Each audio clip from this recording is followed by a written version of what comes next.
नमस्कार। वैशाख महिनाका लागि ब्याङ्कहरूले ब्याज दर घटाएका छन्। कुन ब्याङ्कले कति घटाएका छन् म तपाईँहरूलाई जानकारी गराउँछु। ब्याङ्कहरूको सार्वजनिक विवरण अनुसार 83 वैशाख महिनामा चाहिँ औसत व्यक्तिगत तर्फ 4.41% र संस्थागत तर्फ 3.23% ब्याज दर घट्ने देखिएको छ। र यसै गरी चैतमा औसत ब्याज दर व्यक्तिगत तर्फ 4.49 र संस्थागत तर्फ 3.29% थियो।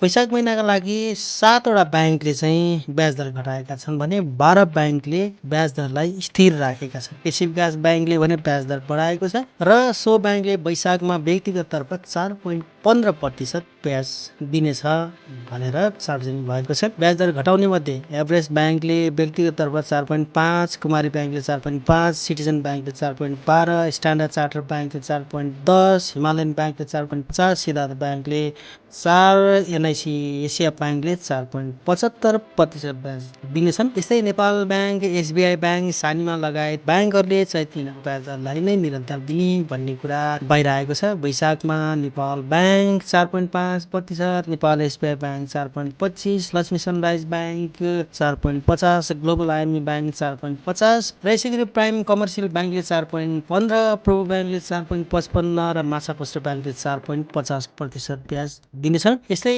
एनएमबी ब्याङ्कले 5, नबिल ब्याङ्कले 4.55, सानिमा ब्याङ्कले 4.50, राष्ट्रिय वाणिज्य ब्याङ्कले 5%, यस्तै नेपाल इन्भेस्टमेन्ट मेगा ब्याङ्कले 4.5% ब्याज दिनेछन् भनेर खबर बाहिर आएको छ। तपाईँ यति बेला businessparty.com र business party media group YouTube channel र बिजनेस पार्टीको फेसबुक पेजमा तपाईँ हामीलाई समाचार र तपाईँले सूचनामूलक जानकारीहरू हेरिरहनु भएको छ अथवा पढिरहनु भएको छ अथवा सुनिरहनु भएको छ। तपाईँलाई हाम्रा सूचना प्रवाहहरू, हाम्रा समाचारहरू कस्तो लाग्छन् जस्ताको तस्तै तपाईँले कमेन्ट गर्नुहोला।